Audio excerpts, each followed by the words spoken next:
Halo was invented by accident in 1874 by Obadiah H. Halo when he was looking for something with which to insulate his house for the winter. He instead invented a story in which his protagonist, John Quincy Halo, is launched into Halo World and has to fight Halo monsters using his wide array of Halo guns. A brilliant story, but such a shame that he froze to death.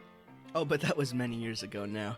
The part where I come in begins this number of months ago, because, it's taking me so fucking long to make this video. An announcement at the Game Awards says that something called the Master Chief Collection is coming to PC. And before I can even comprehend what's going on, people are losing their fucking minds. I mean, cars are honking in the streets, there's celebratory gunfire, the umbrella is now on display, cats and dogs are living together, you know how it is.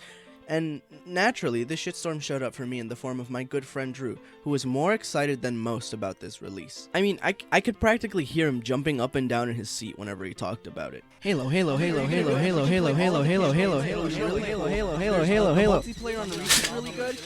It's just all right, I'll get it. Fucking goddamn! As it turns out, I ended up having one of the better experiences with a game that I've had in a really long time, and I'm really grateful that I got to experience it with my friends.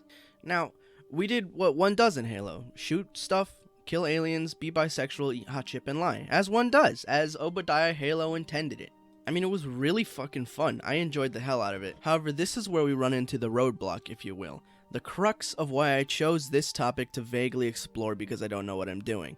You see, there's one fundamental difference between my experience with this game and Drew's experience with this game. Stop! Stop! Who the fuck said you could do that? Go. The difference is, Drew had grown up playing Halo, and he was already really passionate about it. I haven't touched Halo a day in my fucking life.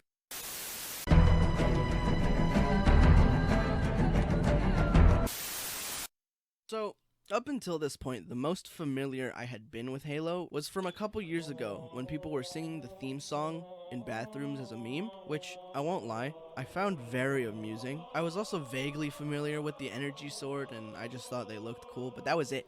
That was my only point of reference I had for this game.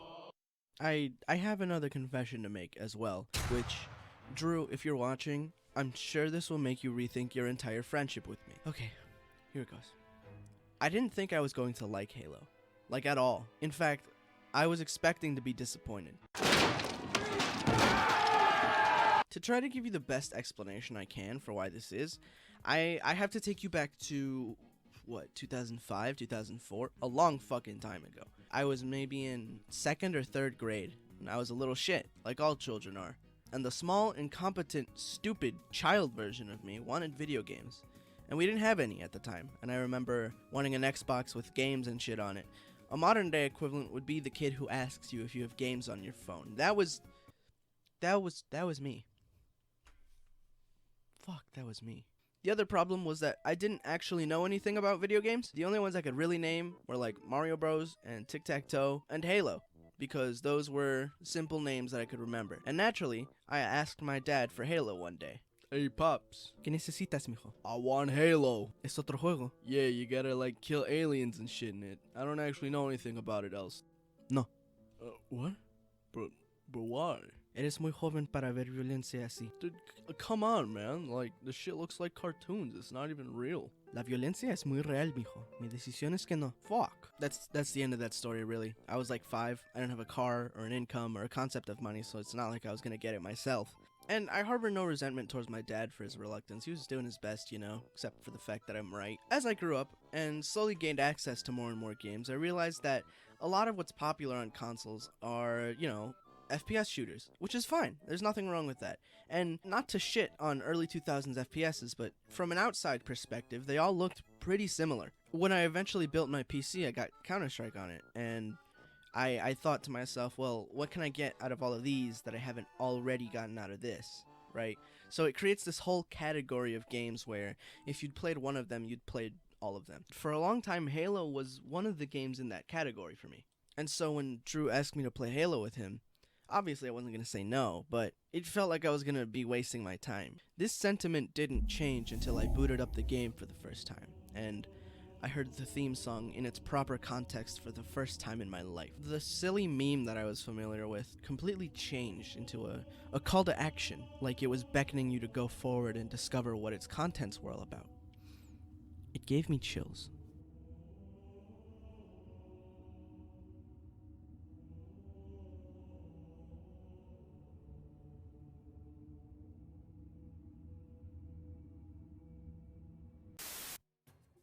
So, Halo Reach is like the prologue for the entire series. It sets up the fact that there's a universe and a story outside of John Halo. And the interesting thing is, it's a tragedy. It's a tragic tale of this group of Spartans as they fight the Covenant during the fall of the planet Reach. Not one of the main characters survives this game's campaign, which is something that a lot of big budget franchises of any kind really don't have the balls to do most of the time. Did I mention that I'm going to be spoiling the shit out of all of these games? No. This game flexes its creative storytelling side more so than the graphics and stuff like that. Some of the scenery and some of the way that the levels were constructed made me want to stop and just look, because how do you conceptualize the fall of an entire planet? Oh no, he's gonna criticize the game, and it's not even glossed over by nostalgia, holy shit! The game wasn't perfect, however. I might argue that it's not the best introduction to the series because it's framed under the context of everything that comes after it. I didn't pick up on any of the references it laid out, and overall this is the one I was the least into. It's good, don't get me wrong, but it hadn't broken my expectations yet.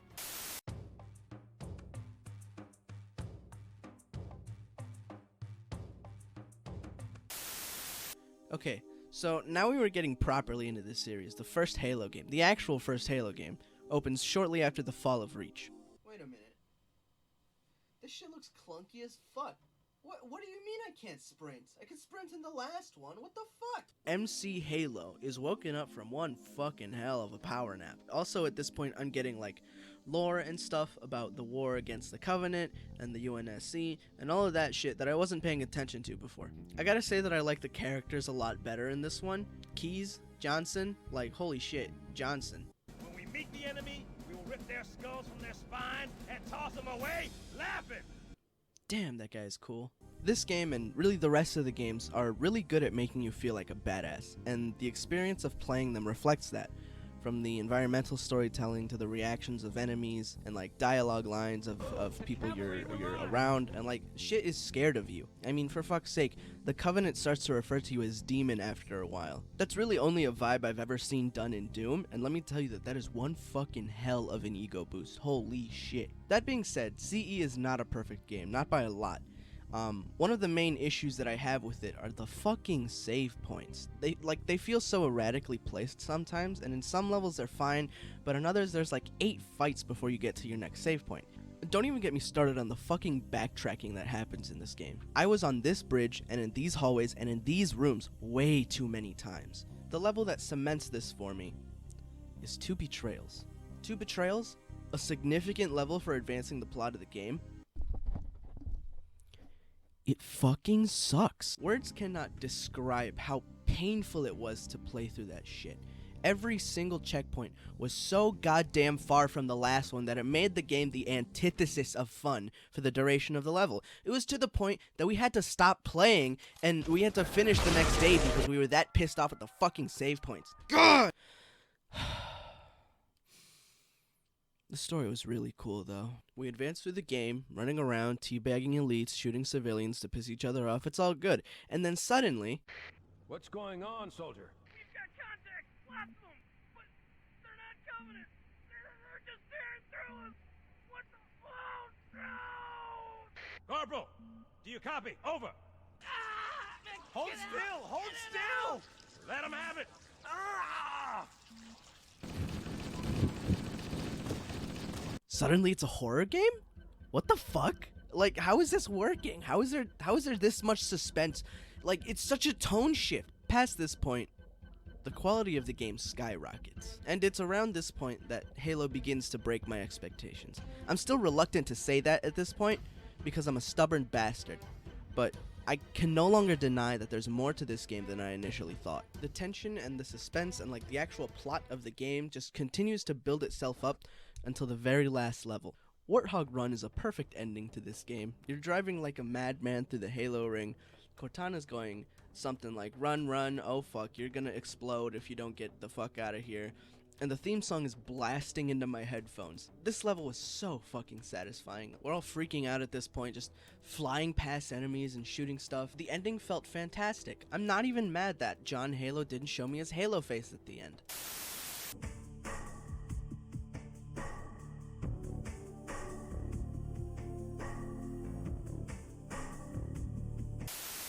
So, there's more than one storyline going on now. John Halo is back with the UNSC, and he's being praised and shit for taking out the Covenant and destroying the Halo Ring. A little note on that Halo Ring, it was engineered to kill all sentient life in the universe in order to take out the Flood.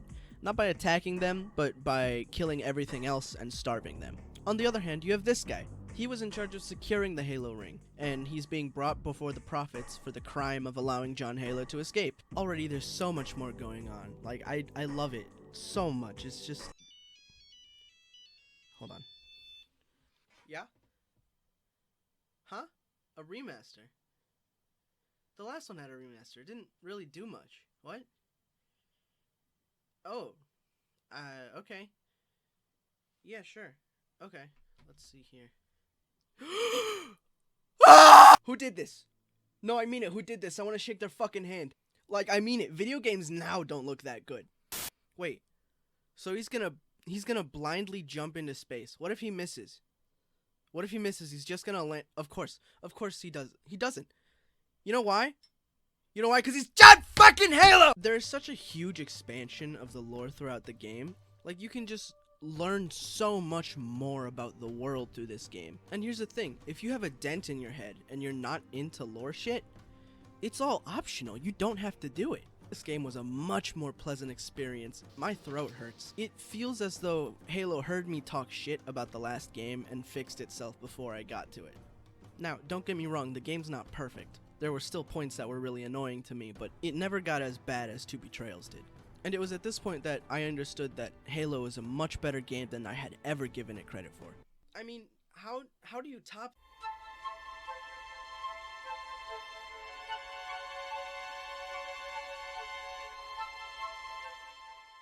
Halo 3 begins immediately after the events of Halo 2, and we're immediately thrust back into a world of so much wonder that... Is that a fucking rat? Oh shit, a rat!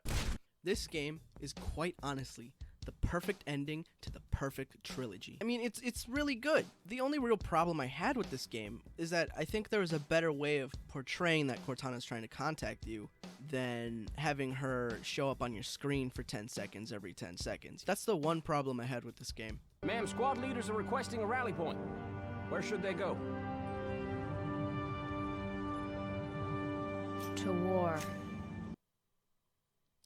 I have two problems with this game. Let me talk about the last level of this game. The entire franchise has been building suspense up until this moment.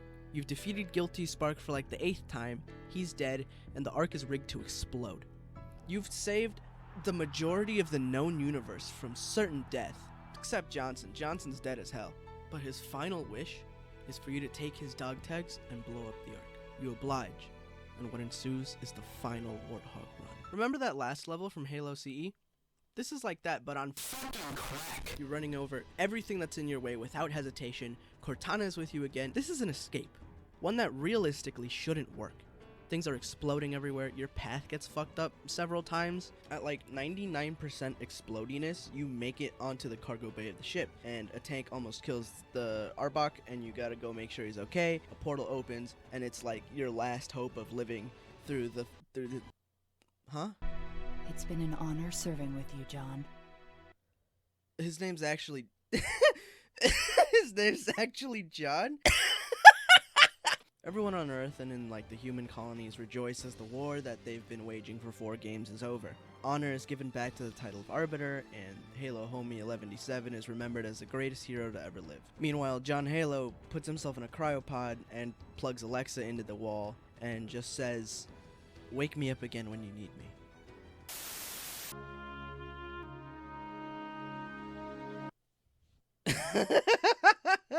I haven't played it. Fuck you.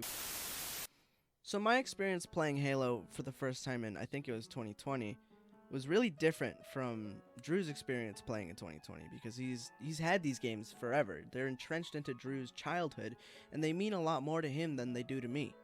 I guess what I'm trying to say is that I found it fascinating that we both had a really positive experience in different... This doesn't make any fucking sense. What is the point I'm trying to make here? Why did I make you listen to me for the last 16 minutes, huh? More than half of the runtime of this video is just me talking about what happens in the game. That's not new. Maybe that frustration of not having access to Halo as a kid, maybe it didn't go away. Or at least maybe it didn't dissipate completely. Fuck, I feel selfish for even entertaining the notion that I've held on to a grudge like that for so long. But I haven't shaken this feeling that... Wait, hold on. I think I'm onto something.